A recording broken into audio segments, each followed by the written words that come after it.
do 39, do 36 ao 42. E havia em Jope uma discípula, havia em Jope uma chamada Tabita, que traduzido se diz Dorcas. Esta estava cheia de boas obras, estava cheia e esmolas que fazia. E aconteceu naqueles dias que, enfermando ela, morreu. E tendo-a lavado, a depositaram no quarto alto. E como Lida era perto de Jope, ouvindo os discípulos que Pedro estava ali, lhe mandaram 2 homens, rogando-lhe que não se demorassem em vir ter com eles. E levantando-se Pedro foi com eles, e quando chegou, o levaram ao quarto alto, e todas as viúvas o rodearam, chorando, e mostrando as túnicas e roupas que Dorcas fizera quando estava com elas. Mas Pedro, fazendo sair todos, pôs-se de joelhos, e orou, e voltando-se para o corpo, disse: Tabita, levanta-te. E ela abriu os olhos, e vendo a Pedro, assentou-se. E ele, dando-lhe a mão, a levantou e a chamou os santos e as viúvas, e apresentou-lhe a viva. E foi isto notório por toda Jope, e muitos creram no Senhor. Só até aqui, os irmãos, podem tomar seu assento. Glória a Deus.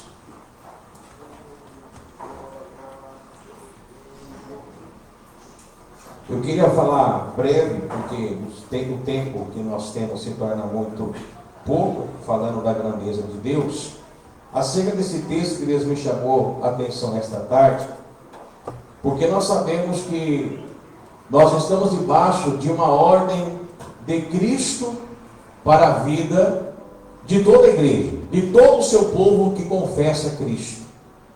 E a última ordem que eu gosto de sempre citar quando tem oportunidade, que está em Mateus 28:19, né, que quando o Senhor, ele diz, Mateus 28:19, quando ele diz, portanto, ide fazer discípulo de toda a nação, batizando-a em nome do Pai, do Filho e do Espírito Santo. 20, ensinando-os a guardar todas as coisas que eu vos tenho mandado, e eis que eu estou convosco todos os dias até a consumação do século. Amém. Então nós temos uma ordem que Jesus deu, ou praticamente é a última ordem que Jesus ele deu no livro de Mateus, que, fazendo essa leitura muitos e muitos anos atrás, uma igreja de Valinhos quis me processar, porque eu li esse versículo como foi a última ordem de Jesus, né? E a forma que deveria de ser conduzido a fazer discípulos, a maneira do batismo, como nós confessamos e cremos. E assim, por um absurdo muito grande, a palavra de Deus era responsável por si só. Mas o tamanho da responsabilidade que Jesus deu aos seus discípulos, e a nós nos dias de hoje que damos continuidade a essa chamada de discípulos, nós começamos a analisar o texto aqui de Atos, capítulo 9, do versículo 36 em diante, que fala acerca desta mulher, que não se fala que era uma jovem, ou uma mulher de mais idade, ou talvez era uma viúva também, como as demais viúvas. Quando nós lemos também o texto que Jesus ele foi até o poço em Samaria, né, como os pregadores, cada um leva ou interpreta de uma maneira, mas analisando mais profundo aquele texto, as pessoas têm o hábito de dizer que aquela mulher era uma prostituta. O texto não diz em nenhum momento que ela era uma prostituta, simplesmente que ela teve 5 maridos, simplesmente ela poderia ter sido viúva de 5 ou algum ter separado, porque era costume largar e dar a carta de repúdio. Então talvez alguns morreram, outros deu a carta, né, de divórcio para ela, e simplesmente ela teve 5, e nem aquele que estava, né, com um compromisso não tinha nada a ver com ela. Então em nenhum momento o texto diz que aquela mulher era uma prostituta, mas nós, ser humano, temos o hábito de dar o encargo para as pessoas conforme nós achamos que lemos e que de fato deveria ser. Mas aquela mulher não era, né, uma prostituta, ela teve 5 casamentos. Mas ninguém sabe se ela foi viúva de 5, se alguém separou dela, como era costume naquela época, porque eles viviam a Torá. Então era simples não ter mais um sentimento pela mulher, ia lá e daria a carta de divórcio e mandava ela embora. Era coisa simples para eles fazer naquela época. Então, Jesus ele notou aquilo que era a história da mulher, né? E ele ressaltou isso. E quando nós olhamos aqui para esta mulher, quando nós analisamos aqui o texto, falando de Tabita, quando nós lemos que no hebraico Dorcas, mas em grego Gazela, e quando nós olhamos para Gazela, nós olhamos para Salomão, né? O carinho, quando se traduz a palavra Gazela por Salomão, é algo assim maravilhoso, é um carinho especial, alguém que chama a atenção do seu noivo, né? Aqui falando de Cristo, porque estamos falando da autoria de Cristo, por um chamado na vida de Pedro. E quando nós vamos atentando aqui para esse texto, todas as pessoas da igreja de Jope também eram discípulos. Está no versículo 38. Assim aprendemos no livro de Atos que o discípulo é um estilo de vida. Quando nós olhamos o discípulo como estilo de vida, por exemplo, a gente poderia colocar, falando secularmente, ou no mundo, por exemplo, para ser um estilo de vida, um punk, por exemplo. O punk se encontra em Valinhos, se tem escondido, né? Mas em Campinas você já acha na rua. São pessoas agressivas que defendem o seu propósito, a sua crença, e que se você cortar o caminho dele, eles têm sua agressividade, enfim. Né? Eles não se misturam, eles são eles e só falam com eles e andam com eles. É um estilo de vida. É uma escolha de estilo de vida. Portanto, para mim ter um estilo de vida, eu tenho que defender o estilo de vida. Não existe estilo de vida sem uma defesa. Então todo mundo que escolhe ter um estilo de vida, ele tem que defender aquilo que ele escolheu ser. É por isso que bandido é bandido. É por isso que traficante é traficante. É por isso que prostituta é prostituta. Estilo de vida. Eles defendem aquilo que eles acreditam que são. Por isso que eu estou falando estilo de vida. E ser um discípulo, estamos falando de um estilo de vida.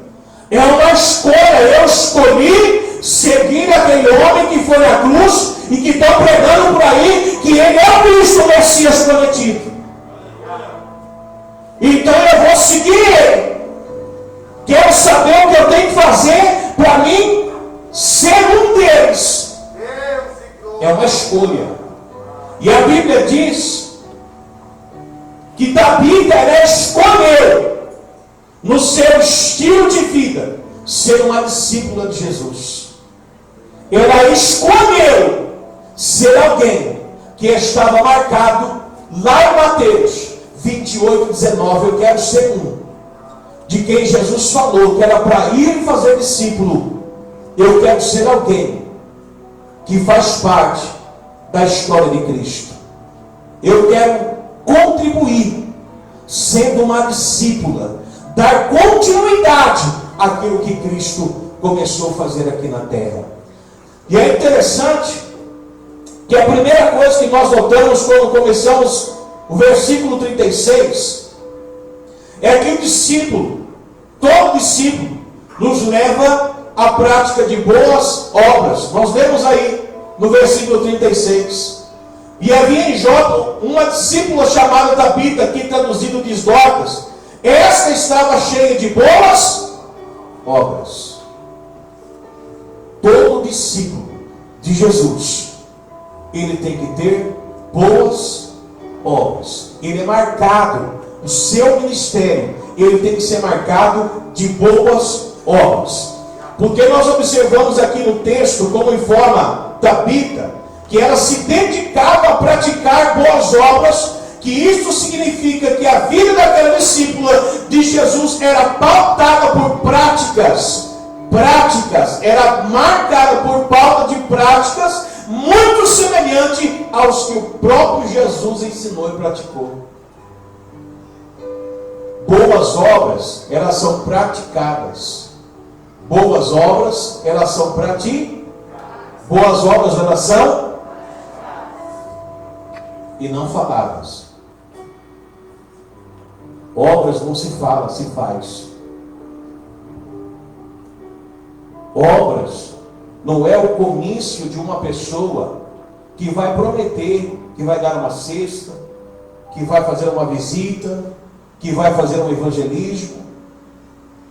Obras não é o comício de poder gerar um currículo de falatórios, mas são as práticas daquilo que nós verdadeiramente fazemos. Nós não precisamos falar, nós precisamos fazer, praticar. Porque falar é muito simples ou muito fácil. Um bom entendedor, um bom estudioso da Bíblia, humanamente falando, ele pode falar e citar e, enfim, mas praticar só é aqueles que realmente têm a marca de uma promessa. Praticar, irmão, só é aquele que verdadeiramente conheceu a Cristo, foi marcado por Cristo e tem o Espírito Santo para praticar as boas obras. É diferente. E Tabita, ela marcou a vida dela porque ela era uma pessoa competente, que ajudava as pessoas e principalmente as viúvas que estavam à tua volta. Como Tabita, ela adoeceu e ela, irmãos, morreu. A Bíblia vai dizer que a população entristeceu e não sepultou a vida dela. Nós olhamos que isso se chama esperança. Simplesmente prepararia o corpo dela e ia sepultar a vida dela. Não, nós não vamos sepultar, vamos levar para um lugar alto, quarto alto, nós vamos levar ela para lá. Porque havia esperança. Deixa eu dizer uma coisa: a diferença entre aquele que serve a Deus e aquele que não serve a Deus é que quando Tabita morreu, que não serve a Deus ia sepultar ela comum, porque ela foi uma mulher de caráter, de boas obras, mas chegou o tempo e morreu. Mas a diferença é que quem serve a Deus foi, levou ela para o quarto alto e disse: olha, ficamos sabendo que o apóstolo Pedro está na cidade do lado, vamos esperar ela e vamos chamar ele, porque ainda há esperança. Então a esperança é o que faz a diferença no nosso ministério. Porque muitas pessoas podem olhar e dizer: não vai dar certo. Mas Deus queima a chama no seu coração e fala: tenta mais um pouquinho, não desista. Deus está falando: continua, porque vai dar certo. Deus fala: continua, não para, porque eu vou agir nesta causa. A diferença de um homem e de uma mulher de Deus que tem o Espírito Santo é que ele nunca deixa você enganado. É que você vê que todas as correntes de água sopram você ao contrário, é o oposto daquilo que tem que ser. Mas lá no seu coração você fala: estou sentindo que ainda tem uma esperança, estou sentindo lá no fundo que vai acontecer alguma coisa, alguma hora vai acontecer alguma coisa, e você se apega nesse fio, irmãos, no finalzinho da corda, você se apega e fala: eu vou segurar aqui, enquanto eu tiver força eu vou segurar aqui. Porque eu estou sentindo que ainda vai vir um vento contrário que vai me levar de volta para a minha bênção. E eu disse para um casal que agora na pandemia virou moda separar, né? O que separou de gente, meu Pai da glória. É muita gente que separou, que eu conheço. Não estou falando da igreja, estou falando de gente que eu conheço. E eu aconselhei um casal, eu falei: irmão, tudo que você tem que fazer é não falar mais com a sua esposa, que está separada. Porque você viu que tudo que você fez, você estragou. Mas comece a falar da sua esposa para o seu Deus. Comece a contar o seu problema para o seu Deus, porque você até agora tem olhado o tamanho do seu problema, mas a partir de agora você vai começar a olhar o tamanho do seu Deus e falar para o seu problema: olha o tamanho do meu Deus. Eu creio, irmãos, que Deus ele tem o poder de vir, nem que for muito distante de nós, e mudar, irmãos. Eu falei para o irmão, como eu vi muitas situações acontecer, e é uma realidade do que Deus pode fazer em qualquer área. Mas voltando para o texto, olhamos que Tabita era alguém de grande significância na sua terra, na sua cidade, e ela sepultada, ela foi guardada em um quarto, porque ela tinha boas obras, mas era a prática das boas obras. Um discípulo de Jesus vive para servir. Um discípulo de Jesus, ele vive para servir. E por que a gente fica pedindo tanta coisa para Deus? Por que a gente fica pedindo, coloca uma listinha e fica pedindo tanta coisa para Deus?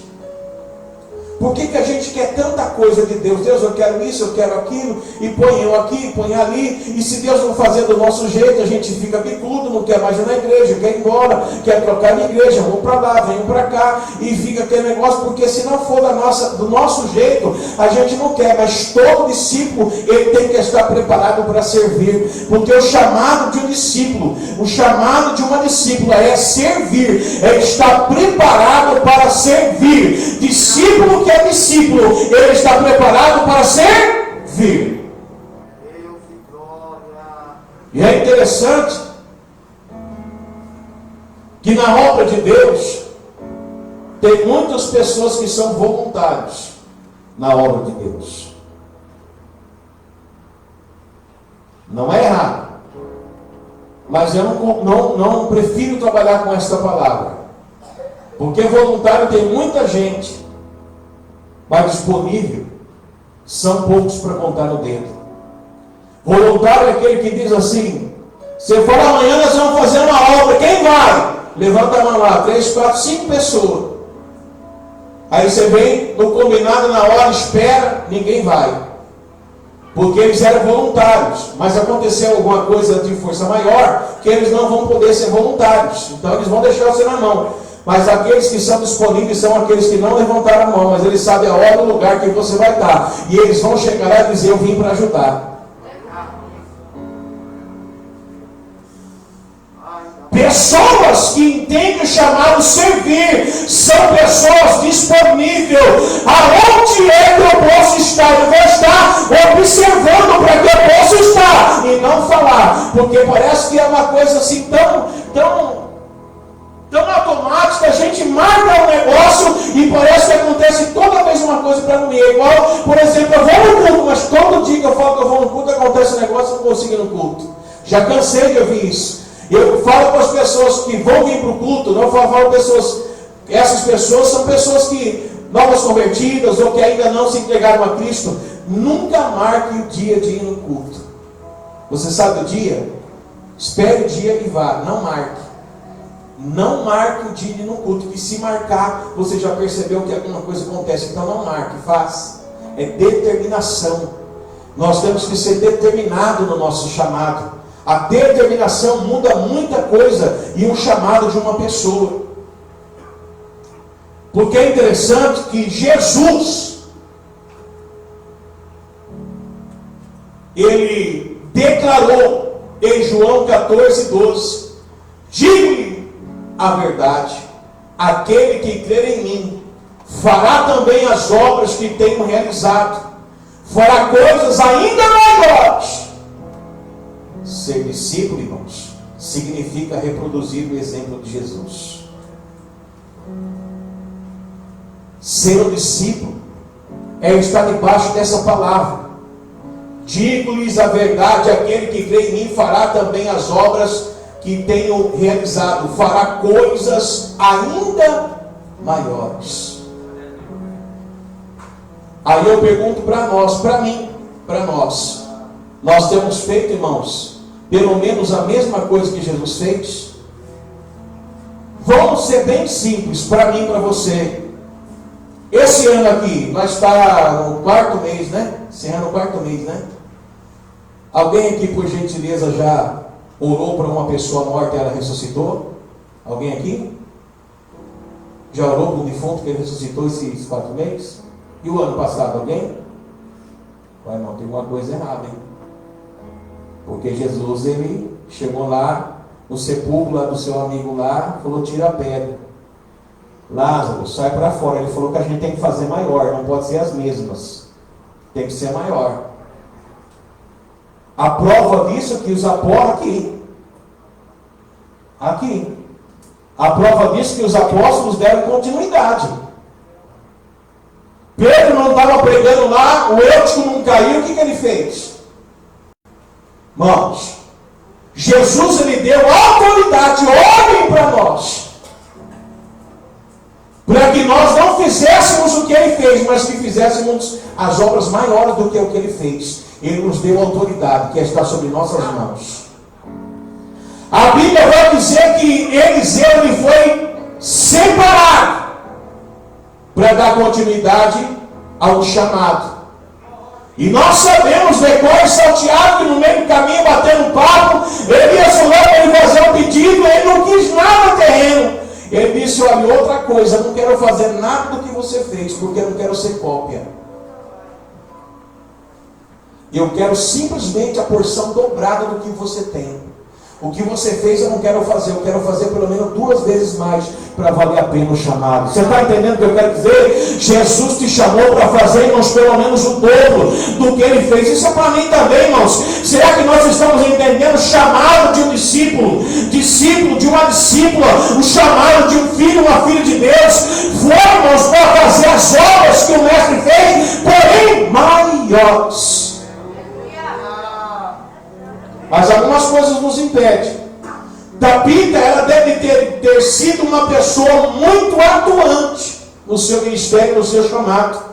Porque o texto cita as obras, as esmolas, vestidos e outras roupas feitas por elas, viúvas da igreja, tendo um carinho todo especial por ela. Talvez a própria Tabita fosse uma viúva, ou poderia ter um cuidado especial pelas viúvas da igreja. Porque a Bíblia diz que quando ela faleceu, as viúvas choraram. Elas entristeceram pela morte de Tabita. Elas ficaram estarrecidas, porque morreu alguém importante. Nessa mesma esfera eu quero perguntar para mim e para você. Você já notou? Quando alguém sente a sua falta por ausência por algum motivo, alguém já sentiu a sua falta por um momento de ausência por algum motivo? Você já percebeu isso? Vamos supor, por exemplo, já foi até falado isso aqui, não sei em que período, se essa igreja mudasse de endereço hoje, será que os vizinhos sentiriam falta dela? Se a gente fosse para outro bairro, será que os vizinhos da igreja sentiriam: poxa, essa igreja não podia ir embora, porque aqui, o dia que ela estava aqui, o tempo foi uma benção, por isso, por aquilo outro. Será que as pessoas, se a gente sair daqui, será que se você sair da onde você mora, será que as pessoas vão sentir falta, a ausência? Não é porque, eu gosto de você. Não, estou falando por aquilo que você tem para oferecer como cristão. Prática. Poxa, esse irmão não pode ser daqui, é crente, rapaz. O irmão ora, intercede, é uma bênção, tem Deus na vida, a gente vê. Esse irmão tem que ficar aqui, essa irmã não pode sair do meu lado, tem que ficar aqui, porque coisa boa a gente traz para perto, irmãos. Não é verdade? Sim ou não? E será que nós temos essa marca de um discípulo de Cristo, que as pessoas elas sentem falta quando você, por exemplo, se ausenta por algum motivo particular? Pastor, isso é uma interrogação meio difícil, porque ninguém manda mensagem para mim, eu já estou me sentindo meio para baixo. Agora o pastor falando isso, eu estou entendendo que eu não sou importante, né? Eu estou dizendo para você que você tem que colar com Cristo, meu querido. Você tem que colar com Cristo, minha irmã, porque sem Cristo você não tem marca nenhuma. Sem Cristo você não vai ser nada. A gente só é com Cristo. Sem Ele a gente é um zero à esquerda, dizendo no popular, mas com Cristo a gente é cheio do Espírito Santo. As coisas começam a acontecer, porque eu passo a entender que eu estou debaixo de uma autoridade não tomada, e as coisas vão começar a acontecer.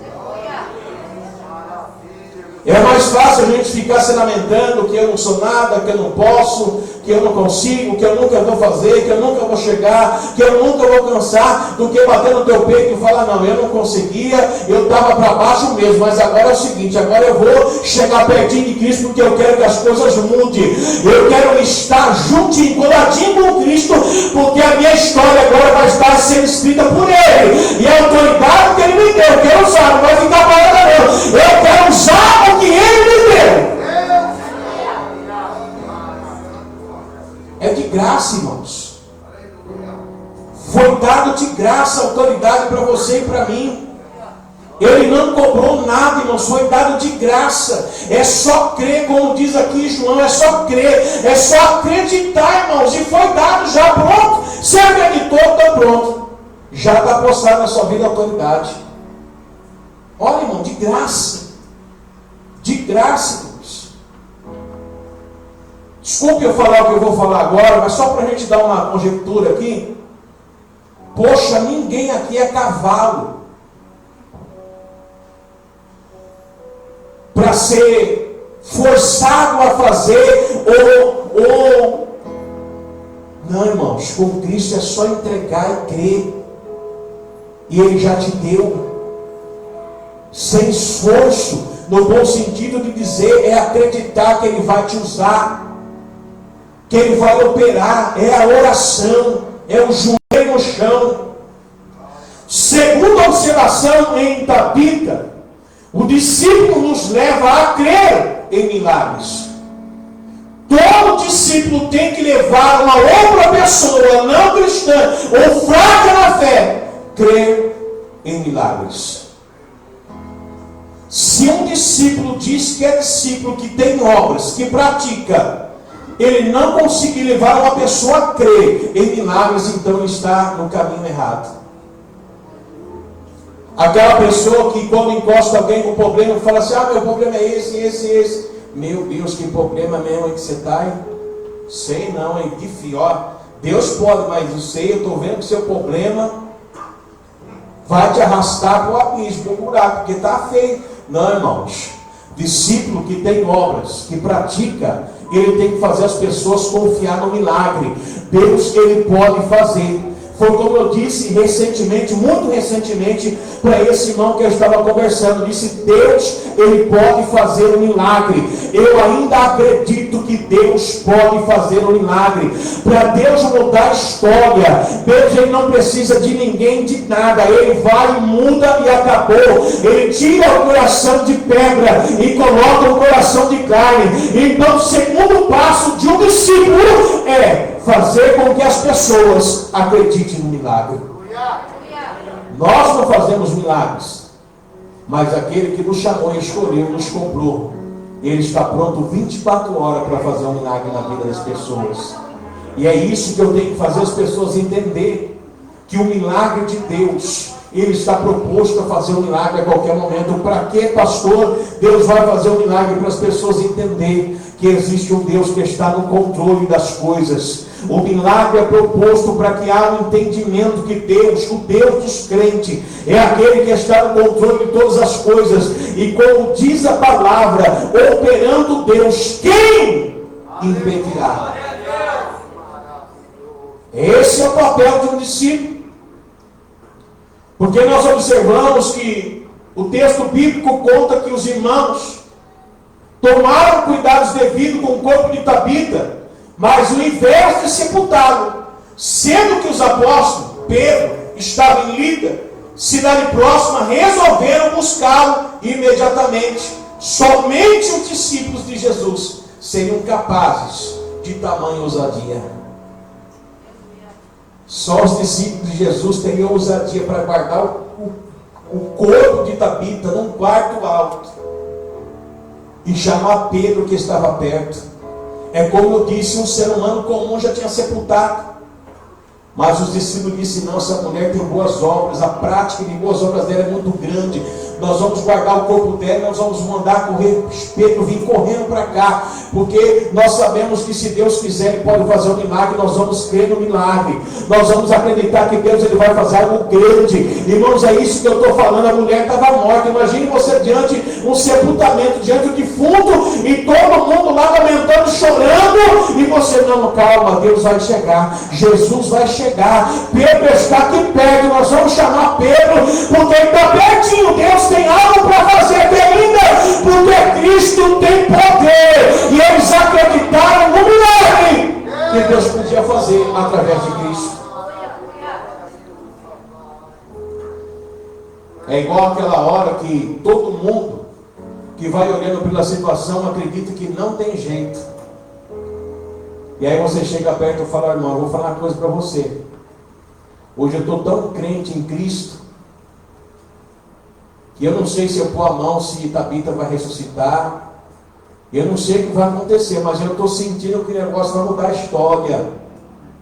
Eu estou sentindo que o seu choro vai transformar em alegria. Eu estou sentindo que as lágrimas da perda vai ser o sorriso da volta, porque Jesus, ele vai chegar com providência. É igual olhar e falar: meu Deus, fechou a porta do emprego, o que eu vou fazer? E agora? Calma.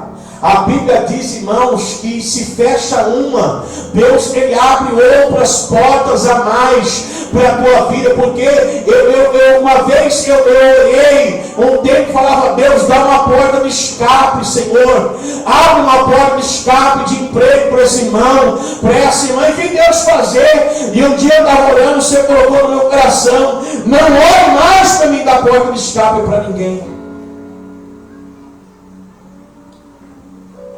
Aqui nesse altar, o Senhor falou no meu coração: não ore mais para mim dar porta de escape para ninguém. Falei: tá bom, Senhor, então peça o quê?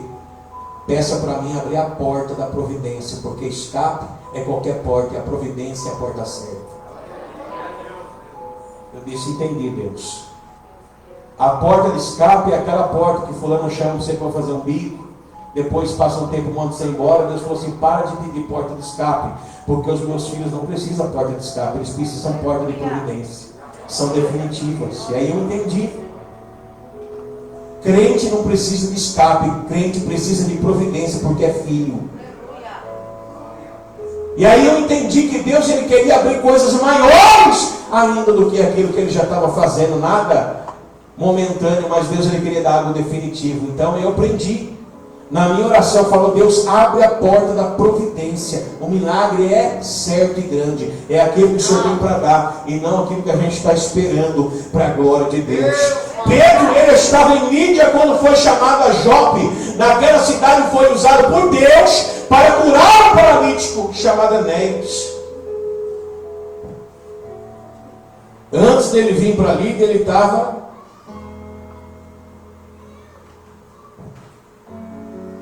para vir até a Tabita, ele estava na cidade onde ele foi curar um paralítico chamado Enéas. Nós lemos que o Senhor, ele é aquele que crer em mim fará obras maiores do que a que ele fez. Aí eu pergunto para nós: Pedro estava na cidade, em Lídia, curou um paralítico chamado Enéas, e agora chamam ele rapidamente, porque havia uma mulher que precisava de uma providência. Ele vai até Tabita, chegando lá, ele vê o alvoroço, o choro, a tristeza, as viúvas, as pessoas, os discípulos estavam no quarto. E o apóstolo diz para todo mundo se retirar, sair para fora. E quando sai para fora e tranca a porta, a Bíblia vai dizer no texto que nós lemos que Pedro, ele dobrou o seu joelho no chão e orava a Deus. E quando ele ora, Pedro, ele ora a Deus, nós entendemos que Pedro, ele se inclinou primeiramente ao Deus do céu e disse: Deus, se o Senhor quiser, o Senhor pode fazer. Mas ele havia recebido uma autoridade e um chamado para isso. Porque nós observamos que a terceira colocação de um discípulo é nos colocar como instrumento de Deus e não como santo milagroso. Liga para mim porque, vou falar uma coisa aqui, mas não se escandaliza não, é porque eu acho assim uma coisa muito absurda, e eu não estou falando isso para escandalizar, me perdoe de todo o coração se alguém não gostar disso, mas é assim, são coisas que eu não aprendi assim. Uma oração é 500, a oração, a revelação é 1000, a oração, a revelação e mais, esqueci lá o item, 1500. Oh, irmão, eu não aprendi assim. Terceiro passo de um discípulo é entender que ele é instrumento de Deus. Eu não faço nada, mas aquele que está em mim pode fazer. Eu, irmão, não tenho varinha nenhuma e nem pozinho para fazer plim, plim, plim, para acontecer nada. Mas se eu se humilhar na presença de Deus, e se for a vontade dele, quando eu levantar, o milagre está feito. É crer. É crer. Discípulo é alguém que se consagra a Deus e permite que ele use para abençoar e salvar vidas. Antes do milagre, Pedro ajoelhou-se em sinal de redenção, de rendição total a Deus, e orou. Certamente o apóstolo estava consultando a Deus, buscando sua vontade, e somente levantou quando teve convicção de que Deus queria ressuscitar a discípula. Como instrumento, ele dobrou o joelho, orou a Deus e só levantou, diz a palavra, quando ele teve convicção que Deus queria ressuscitar a Tabita.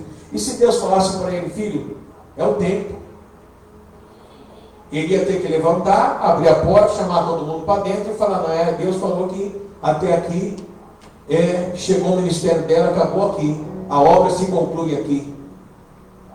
O choro ia continuar, mas a promessa que Deus tinha para aquela moça, para aquela mulher, para aquela senhora, é para que ela voltasse a ter vida. E quando ele teve a convicção, irmãos, observe, ele não fez nada, ele levantou e falou para ela: Tabita, levanta-te. Você pode observar que ele poderia ter: põe a mão, vamos orar, vamos... Não. Ele já levantou convicto, porque o Senhor já havia falado no coração dele: não, eu vou ressuscitar, pode levantar. Então, Tabita, se Deus falou, Tabita, levanta-te. Oh, irmãos, estou falando, está coladinho com Jesus, está entendendo? É entender o que Ele quer da nossa vida e o que nós temos que fazer para verdadeiramente ser um discípulo do Senhor, para nós sermos um discípulo do Mestre. O que é que nós temos que fazer? Se Ele já nos deu uma autoridade, uma pessoa enferma, liga você: estou enfermo, você ora para mim. Tá bom, pode deixar que eu vou orar. Um dia o irmão ligou para mim e falou: pastor, eu estava chegando de alguma visita, eu não lembro se era culto, já era tarde. O irmão mandou mensagem, eu não tinha visto, tinha entrado em casa e falou: eu fiz um propósito, queria que você viesse orar aqui comigo agora. Era 10h30 passado, era para ir na Santa Casa, na UTI. Eu olhei para minha esposa, falei: na situação que está, pensei, falei: Senhor, se o Senhor me chamou, eu não posso recuar. E eu aprontei de novo, já estava desaprontando, aprontei de novo. Falei: irmão, 11 horas eu estou aí, pode avisar na portaria que 11 horas eu estou aí. 11 horas eu estava lá, eu falei: Deus, seja feita a tua vontade, porque nós não sabemos o que Deus quer fazer. Um senhor que eu fui conversar lá, no outro dia ele teve alta, nós conversamos com ele, ele já não estava entubado nada, no outro dia ele foi embora. E houve muitos casos, né? Nós vamos saber, eram 47 pessoas que nós olhamos em 2. Mas ser discípulo é entender que as obras são praticadas, porque ele orou a Deus, ele dobrou o joelho. O primeiro ato foi ato de reconhecimento, intimidade, e ele sentiu que Deus ia ressuscitar ela. Então ele levantou calmamente e disse: Tabita, levanta-te. E ela levantou, ele pegou na mão dela, abriu a porta, mandou que todo mundo entrasse e entregou a ela viva, porque ele confiou em Deus. Então nós observamos que o terceiro passo de um bom discípulo é entender que nós somos instrumentos de Deus, que quem manda em nós é Deus, nós não mandamos em Deus, é Deus que usa nós, não somos nós que usamos Deus. É isso que nós temos que entender, que a vontade dele prevalece, que nós temos que se levantar e se sacudir e sair desse culto aqui entendendo: o Senhor me chamou, Ele me levantou como instrumento, porque eu vou marchar, e onde eu passar eu vou falar, e quando pedir minha oração eu vou lá, porque é Cristo que me comprou, Ele é fiel para alcançar, para abençoar, para libertar, Ele é fiel para fazer um milagre. Eu preciso se colocar na posição. A oração é uma marca do discípulo. Para sermos usados por Deus, precisamos estar rendidos a Ele. E a oração é o mecanismo que nos leva a isso. Aí uma pessoa perguntou, falou assim para mim na pandemia: pastor, eu estou numa prova, estou quase parando, desistindo. E eu disse: posso fazer uma pergunta só para você? Pode. Você ora na sua casa? Eu perguntei. A pessoa falou: não. Então, meu querido, se afunde. Porque querer pegar carona na oração do próximo é muito fácil. Não orar, abrir a mão da intimidade com Deus e ficar perguntando por que Deus não faz. Deus, Ele não tem como fazer quando nós não temos ligação com Ele. Deus, Ele só faz quando a intimidade é próxima. Deus só faz quando nós estamos ligados com Ele, na prova, na luta, na dificuldade, mas orando, buscando a Deus, clamando ao Senhor, na pouca força, mas buscando a Deus. Quando você vê alguém fraco, você pode perguntar para essa pessoa: irmão, você tem orado na sua casa? Não. Então você quer receber o que de Deus? Não questiona a Deus se você não fala com Ele. Não indague a Deus se você não tem falado com Ele. Deus é Pai. E o maior privilégio de Deus é conversar de perto com o Filho. É conversar de perto com o Filho. É saber quais são as suas dores. É estar pertinho para saber o que você tem para falar para Ele. Se você não ora, então você está no caminho errado. Sem oração, que é combustível, você não vai chegar muito longe. Mas a oração te faz um vencedor. Amém, irmãos? Quem pode aplaudir o nome do Senhor?